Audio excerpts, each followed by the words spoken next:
Père éternel, merci pour ta grâce, merci pour ta faveur, merci pour ce moment que nous passons en ta présence. Merci pour tes enfants qui se sont couchés, se sont réveillés ce matin en bien.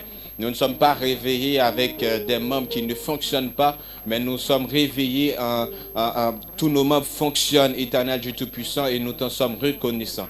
Merci pour cet espace que tu nous donnes de pouvoir t'adorer, éternel. Ce n'est pas dans un lieu spécifique, mais éternel Wadewa, cet espace est réservé pour t'adorer. Nous te disons merci. Merci pour ta parole qui va être prêchée ce matin.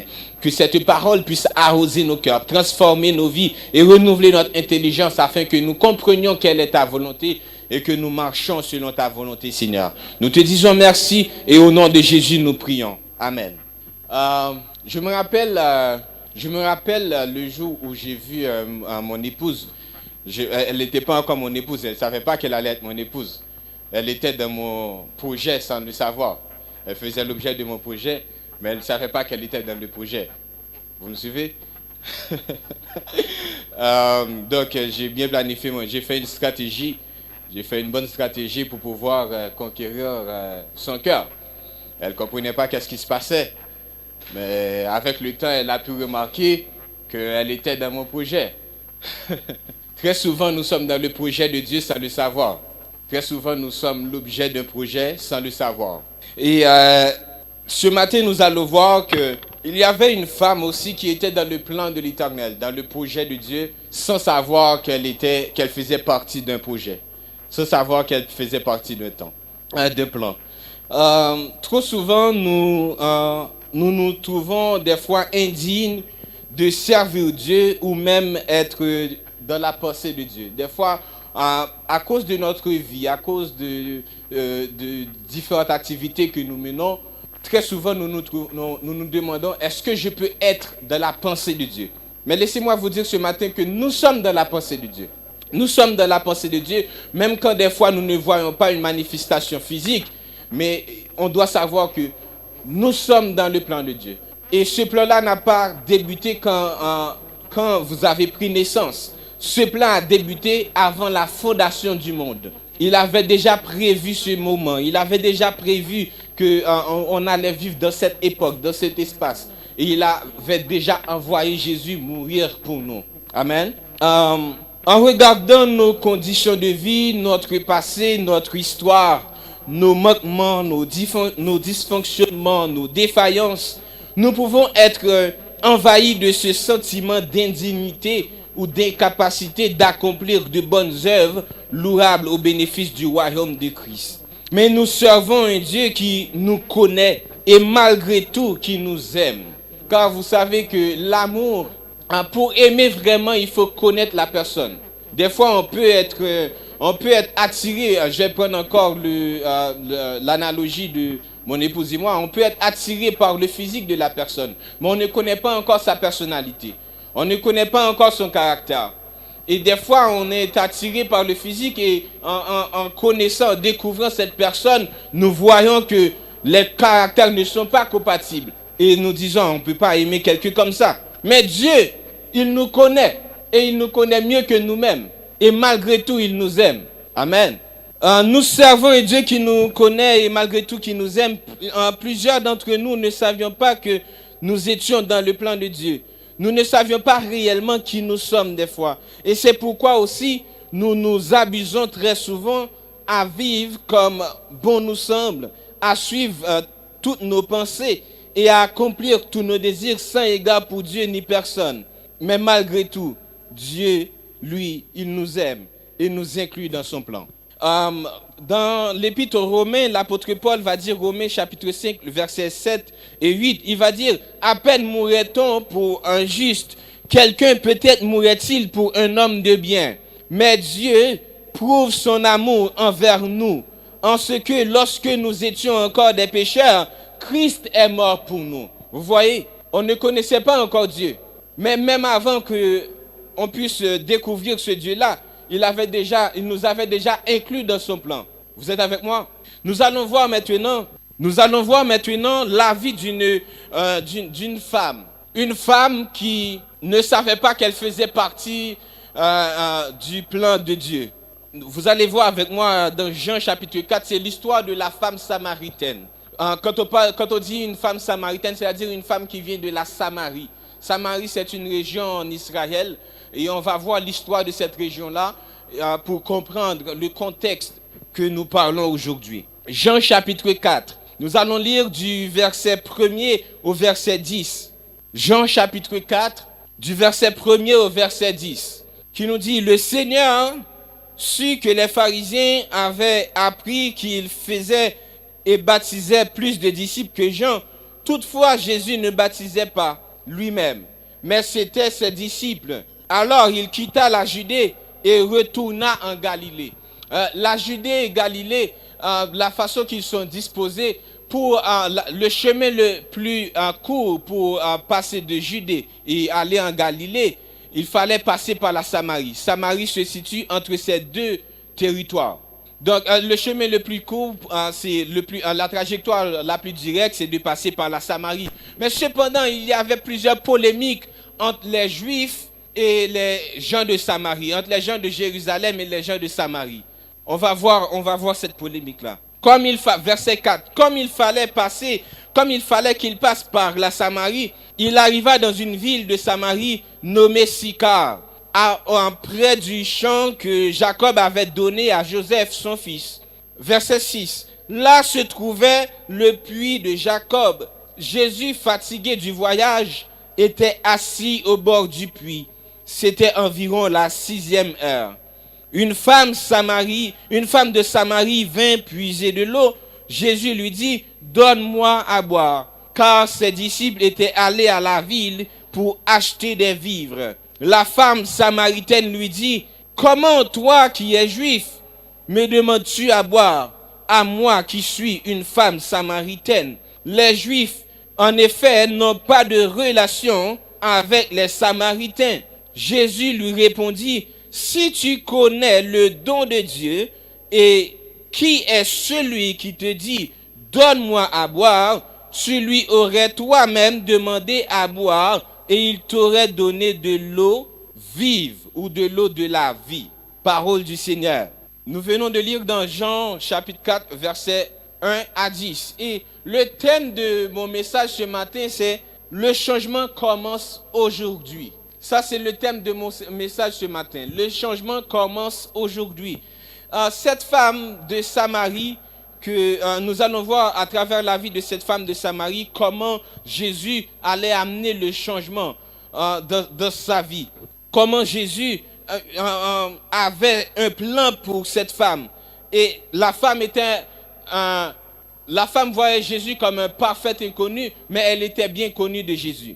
D'abord, voyons voir la polémique qui existe entre les Samaritains et les Juifs. Et pourquoi la femme lui dit, comment toi qui es juif, me demandes-tu à boire? Car en effet, tu sais qu'il n'y a pas de relation entre les Samaritains et les Juifs. Il y a une polémique qui dure plus de 8 siècles. Plus de 8 siècles entre les Samaritains et les Juifs. Pourquoi cette polémique? C'est parce que lors de l'invasion assyrienne d'Israël, le roi Salmanasar, un roi d'Assyrie, ils avaient transporté les gens de Samarie. Ils les avaient amenés en captivité en Assyrie. Et pour remplacer les gens de Samarie, les Juifs qui étaient en Samarie, il a fait venir d'autres peuples habiter la ville de Samarie. On peut trouver cette histoire dans 2 Rois chapitre 17. Dans 2 Rois chapitre 17, cela nous explique comment, on va voir surtout le verset 24, 2 Rois 17, verset 24, on dit, le roi d'Assyrie fit venir des gens de Babylone, de Cuta, d'Ava et d'Amat, et les établit dans la ville de Samarie à la place des enfants d'Israël. 2 Rois 17, verset 24. Donc, ils avaient fait venir d'autres gens, d'autres territoires pour habiter Samarie. Donc les vrais Juifs, les vrais Israélites qui vivaient à Jérusalem ne respectaient pas ces gens-là parce qu'ils disaient que vous n'êtes pas de vrais Juifs. Donc il y avait une polémique ethnique entre eux. Et les étrangers qui étaient là, ils s'accouplaient avec les Juifs qui restaient à Samarie et ils donnaient des races métissées, d'autres Juifs qui mélangés, on va dire. Donc, il y avait déjà une polémique ethnique parmi les Juifs et les Samaritains. Mais aussi, il n'y avait pas seulement de polémique ethnique, il y avait aussi une polémique théologique et religieuse. Parce que les gens qui venaient, les étrangers qui venaient habiter à Samarie, ils ont aussi amené leur tradition. Ils ont amené leur tradition religieuse, leur tradition culturelle, et ils se sont mélangés avec les Juifs. Donc, les Juifs, eux autres, ils voulaient garder leur tradition, ne voulaient pas se mélanger avec les gens de Samarie. Donc, il y avait une polémique religieuse. Et nous allons voir dans 2 Rois chapitre 32 et 33, 2 Rois 17 versets 32 et 33, nous allons voir que les gens de Samarie adoraient et le Dieu d'Israël et leur Dieu, et les dieux de leurs ancêtres. 2 Rois 17, verset 32, nous dit, ils craignaient aussi l'Éternel, et ils se créèrent des prêtres et des hauts lieux, pris parmi tout le peuple. Ces prêtres offraient pour eux des sacrifices dans les maisons des hauts lieux. Verset 33, ainsi ils craignaient l'Éternel, et ils servaient en même temps leur Dieu, d'après la coutume des nations d'où on les avait transportés. Donc nous voyons le mélange qui se faisait. C'est pourquoi les Juifs n'aimaient pas les Samaritains. Vous comprenez l'histoire. Non seulement il y avait cette polémique ethnique parce que c'était des races mélangées, il y avait cette polémique religieuse parce que ils servaient d'autres dieux et le Dieu d'Israël.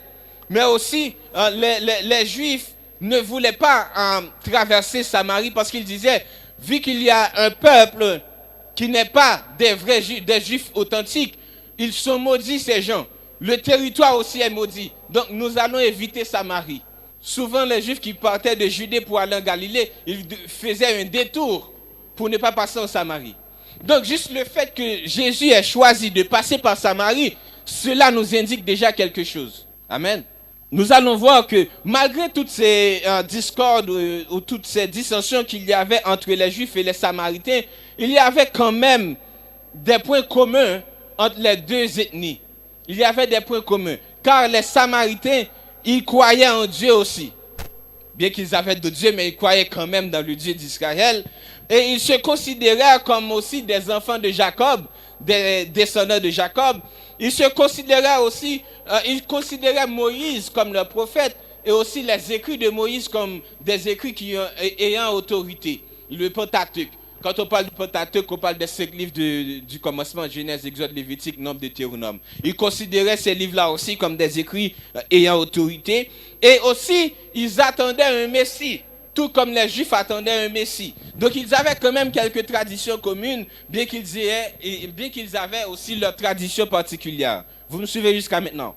On fait un peu d'histoire et on va se plonger dans la parole directement maintenant.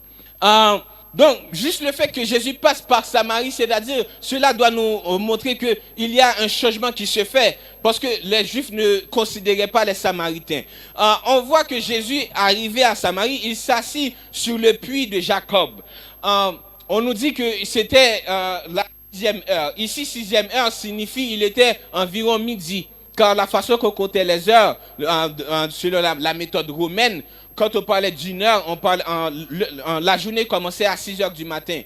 À 6 heures du matin, et quand on parle de 6e heure, on parle à partir de 6 heures. Et 6e heure, ça veut dire à midi. À midi, normalement, ce n'est pas l'heure où est-ce que les femmes vont puiser de l'eau. Les femmes vont puiser, avec comme tradition d'aller puiser l'eau un peu plus tard dans la soirée, un peu plus tard dans la journée. Donc, ce n'était pas un moment propice pour venir puiser de l'eau. Mais Jésus savait que cette femme allait être là à midi. Vous êtes avec moi? Donc Jésus attendait qu'elle arrive. Et on voit que la femme arrive toute seule. Et normalement, dans la coutume, les femmes n'allaient pas prendre de l'eau seule. Elles allaient toujours en groupe, en équipe. OK? Donc, là, on voit que Jésus a une stratégie. Il est en train d'attendre quelque chose. Il sait qu'il y a quelque chose qui va se passer. Et si vous voulez voir aussi d'autres exemples de femmes qui ont été puisées de l'eau ensemble, dans Genèse, je ne vais pas faire trop d'histoire parce que je vais entrer vraiment dans le sujet, mais il y a beaucoup d'histoires qu'on peut dire au sujet de ce texte. Donc, suivez-moi. Jésus s'assit et il attend. Il attend calmement. Et cette femme qui vient dans une activité routinière, vient puiser de l'eau, ne sachant pas qui elle va croiser, qui elle va rencontrer. Elle voit un homme qui est assis là. La façon dont Jésus est assis, la façon qu'il parle, la façon qu'il son visage, elle remarque que c'est un juif. Et là, Jésus lui dit, Madame, est-ce que je peux avoir un peu d'eau à boire? Elle est étonnée. Elle est étonnée parce qu'elle sait, elle connaît l'histoire. Elle sait qu'il n'y a pas de relation entre les Juifs et les Samaritains. Elle sait que les Juifs ne considèrent pas les Samaritains comme étant égaux à eux. Ils les voient comme un sous-peuple, une sous-classe. Et elle dit, mais qu'est-ce qui se passe? Pourquoi toi qui es juif me demandes-tu à boire? Et on voit ici que la femme ignorait en présence de quelle personne elle se trouvait. Elle voit Jésus comme un simple homme juif. Elle ne savait pas qu'elle était dans la présence du Dieu puissant, du Fils de Dieu, celui qui a autorité, celui qu'on appelle, que Jean disait jadis, c'est la parole qui s'est faite chair, la parole qui a créé toutes choses, celui qui a toute autorité. Elle est dans la présence de Jésus, la présence du Fils de Dieu, la présence du Créateur du monde, et ne le sachant pas. Est-ce que souvent nous aussi, on est dans la présence de Dieu. On est à l'église, il y a des choses qui se passent. On est dans la présence de Dieu, mais on ne se rend pas compte que Dieu est là. Ce matin, je prie afin que quand tu sois dans la présence de Dieu, que tes yeux puissent s'ouvrir et reconnaître, et que tes sens spirituels puissent être activés pour reconnaître quand tu es dans la présence de Dieu. Parce qu'on peut manquer beaucoup de bénédictions quand Jésus passe et qu'on prend Jésus comme un homme ordinaire. Jésus n'est pas un homme ordinaire. Et nous allons voir dans la discussion, dans la conversation de la femme avec Jésus, elle va découvrir que ce n'est pas un homme ordinaire. Est-ce que vous êtes avec moi? Donc Jésus, la conversation continue. On voit que la femme elle ignorait tout de Jésus. Elle ne savait pas qui était Jésus. Donc là, Jésus lui dit, verset 10, Jésus lui répondit, si tu connaissais le don de Dieu, et qui est celui qui te dit, donne-moi à boire, tu lui aurais toi-même demandé à boire, et il t'aurait donné de l'eau vive. Là, Jésus commence à piquer sa curiosité. Il commence à toucher sa curiosité pour la faire voir que tu ne connais pas à qui tu parles. Et très souvent, la Bible nous parle d'avoir une bonne attitude envers les étrangers, envers les gens que nous ne connaissons pas. Dans Hébreux chapitre 13, verset 2, il nous dit, n'oubliez pas l'hospitalité, car en l'exerçant, quelques-uns ont logé des anges sans le savoir. Cette femme était en présence de Dieu sans le savoir.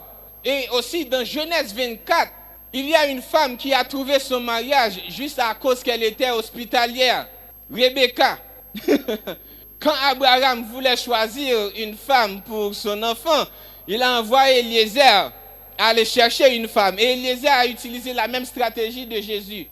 Il est allé s'asseoir proche du puits et il a dit, la femme qui va venir m'abreuver mes chameaux sera la femme qui sera la fille qui sera choisie comme femme d'Isaac. Donc, mesdames, soyez hospitalières. On ne sait jamais quand est-ce que le mariage va arriver.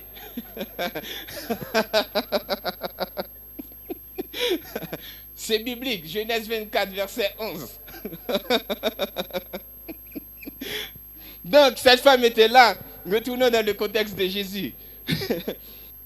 Maintenant, nous voyons que Jésus discute avec la femme et la femme lui dit, es-tu plus grand que Jacob? Comment peux-tu me donner à boire une eau qui va étancher ma soif infiniment?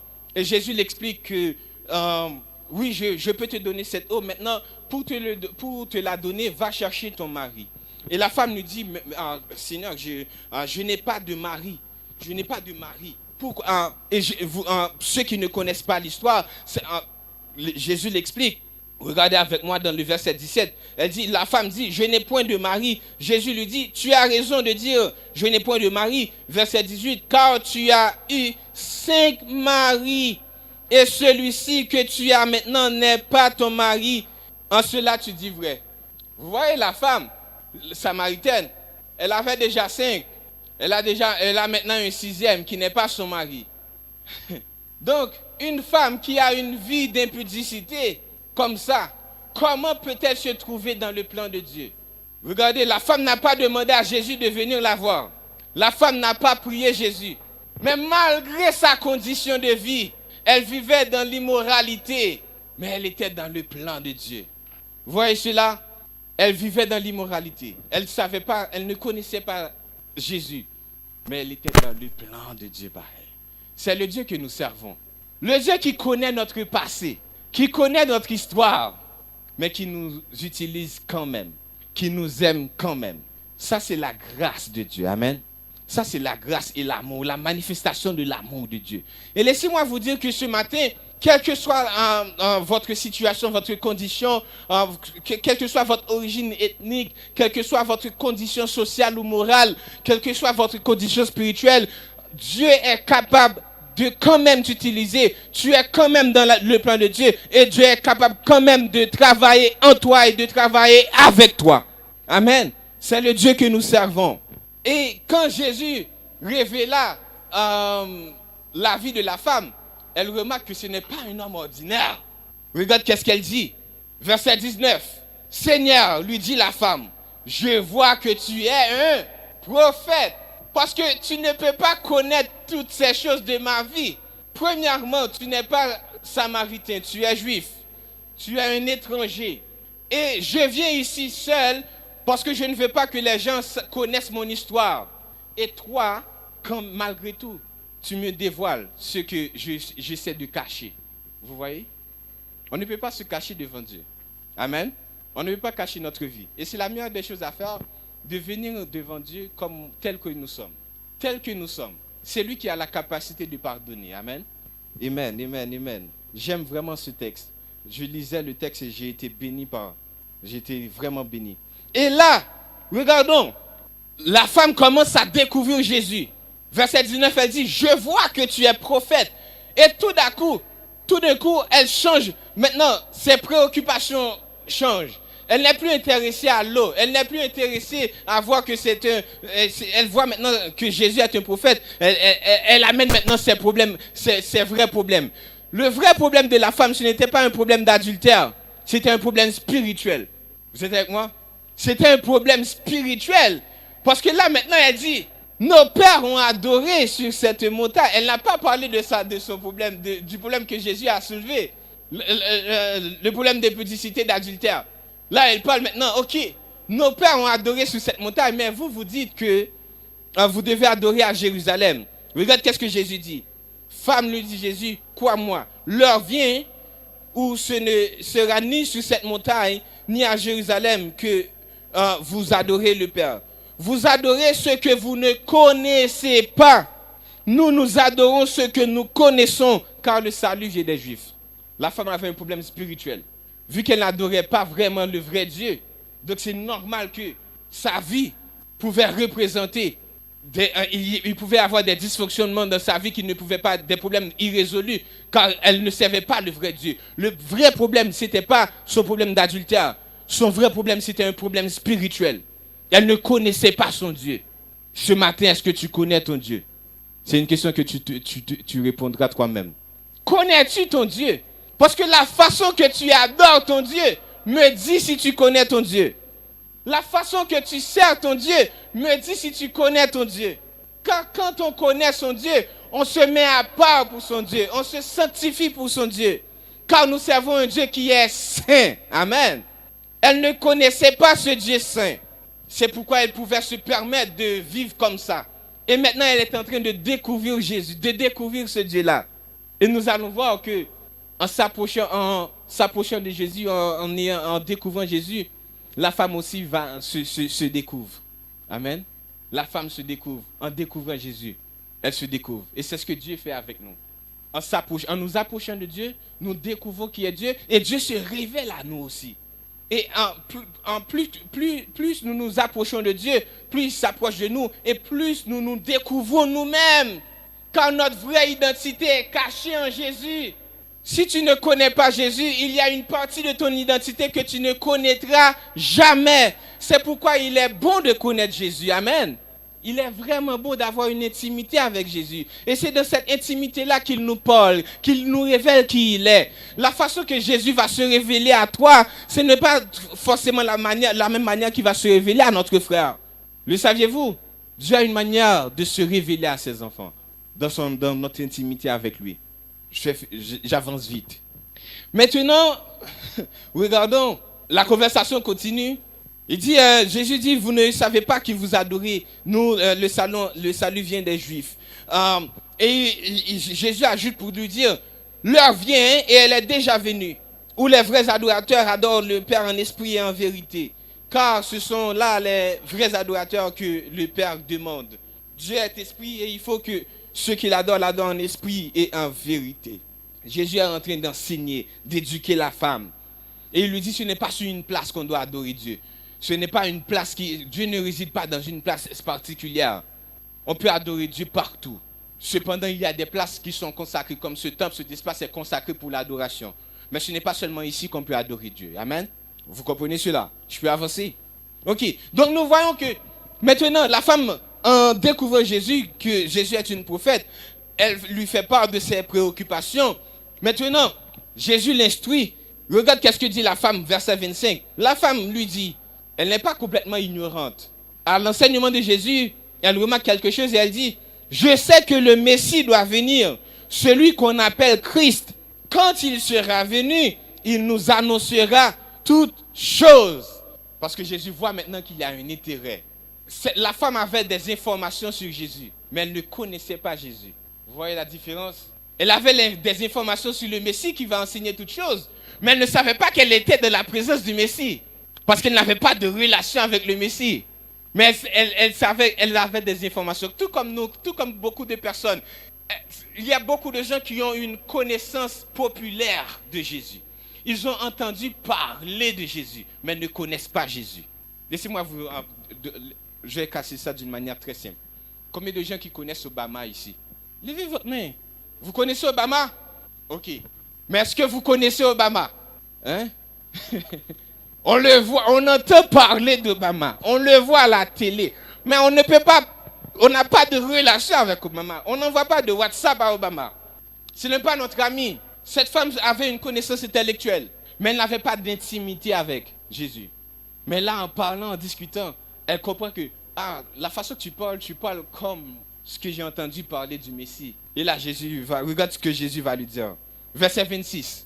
Jésus lui dit, je le suis, moi qui te parle. Amen.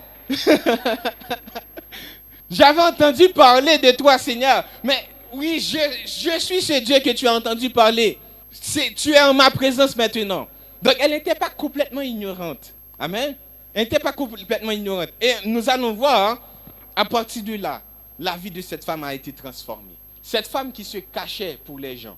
Cette femme qui sa priorité première était de venir chercher de l'eau sans savoir si elle était dans le plan de Dieu. Tout comme ce matin, il y a beaucoup de gens on est juste venu à l'église, c'est la tradition, c'est dimanche. Mais on ne savait pas que c'était un jour nouveau qui se lève sur notre vie.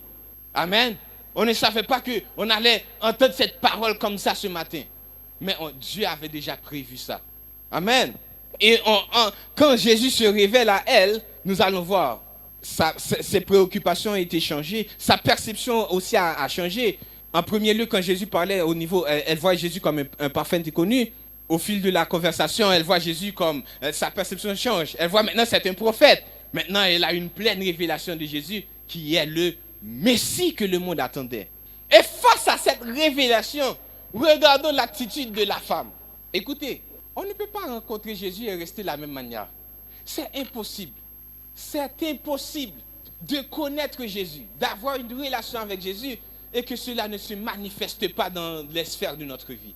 Je vous le dis, c'est impossible. Les gens vont voir notre langage, nos actions, notre façon de penser est transformée quand nous sommes dans la présence du Seigneur. Amen.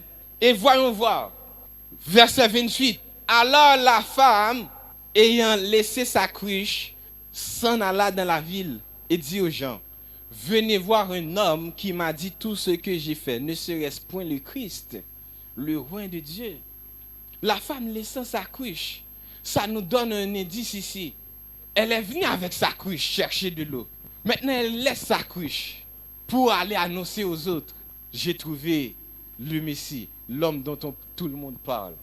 Qu'est-ce qu'on peut comprendre de ce récit-là?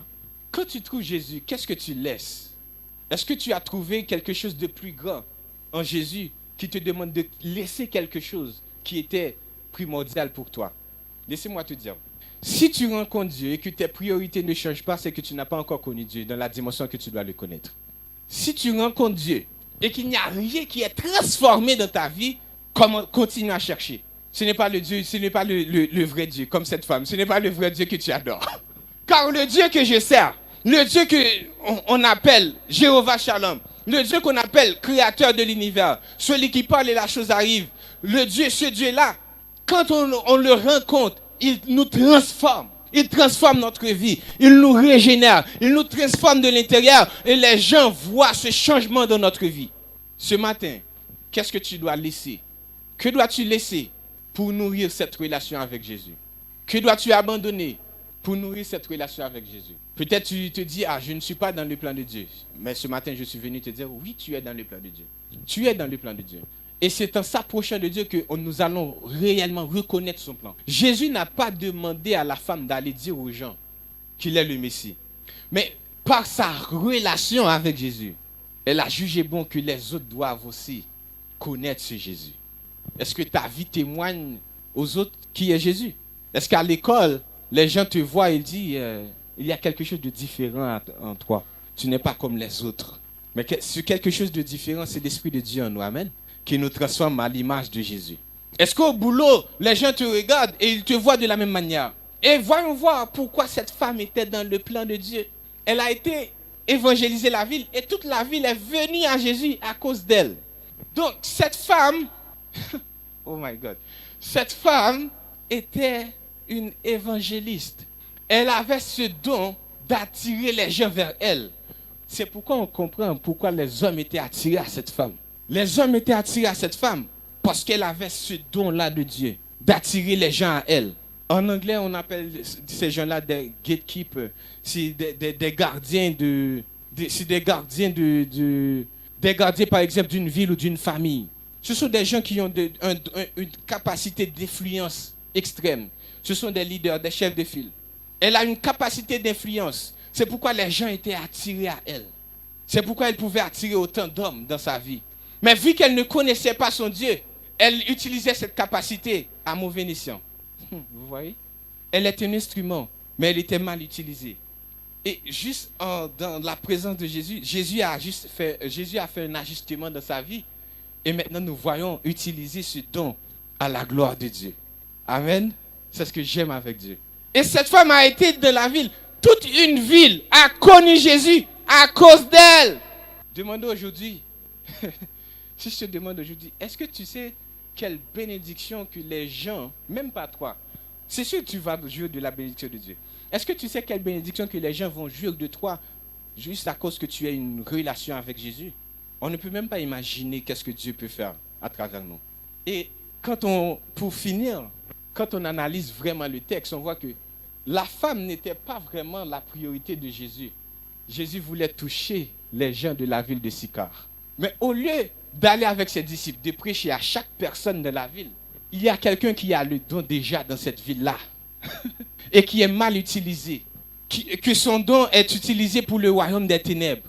Et Jésus dit, si je parviens à toucher cette femme, je toucherai la ville. En touchant la vie de cette femme, toute la ville a été sauvée. Est-ce que tu sais qu'en touchant ta vie, que tu n'es pas seulement le ou la bénéficiaire de la grâce de Dieu? Tu n'es pas seulement le bénéficiaire ou la bénéficiaire de la grâce de Dieu. Il y a d'autres gens qui attendent seulement de toi que tu sois proche de Dieu, que Dieu te bénisse afin que cette bénédiction les touche aussi. Nous sommes ces gens-là. Le changement était arrivé dans cette ville et le changement est passé par cette femme impure qui vivait dans une vie de débauche. Et Dieu l'a quand même utilisée. Elle était quand même dans le plan de Dieu. Une journée ordinaire qui s'est transformée en une grande journée. Le changement était arrivé dans cette ville pendant qu'elle faisait son activité routinière. Demandons-nous qu'est-ce que Dieu peut faire aujourd'hui pendant que nous faisions nos activités routinières. et que nous ayons une relation avec, il peut nous utiliser pour toucher au moins une âme. Peut-être qu'on ne va pas toucher toute la ville d'Oujda, mais peut-être que tu vas toucher quelqu'un par ta connexion avec Jésus. Amen. Donc ce matin, c'est le message que j'avais pour vous. Dieu veut que tu sois plus proche de lui, que tu passes de l'étape d'inconnu, de voir Jésus comme un parfait inconnu. Ah oui, il est maintenant un prophète. On commence à le catégoriser. On le met parmi les prophètes. Mais dans notre intimité, on va entrer en profondeur de voir, ce n'est pas un prophète comme les autres prophètes. C'est le Messie. Vous voyez la progression? Un parfait inconnu juif. Maintenant, un prophète. Deux prophètes maintenant. Ah, le Messie. Où tu te situes maintenant? Est-ce que tu te situes à l'étape où est-ce que Jésus est parfait et connu, juste un prophète, ou le sauveur du monde, ton sauveur? Amen. Je m'arrête ici. Je vais demander aux chants s'ils peuvent, avant qu'on prie ensemble, de chanter cette chanson, la grâce de Dieu, grâce infinie. Et ensuite, nous allons prier. Est-ce que vous le connaissez? Sinon, juste le jouer. La grâce infinie. Et ensuite, nous pourrons prier. Que Dieu vous bénisse ce matin.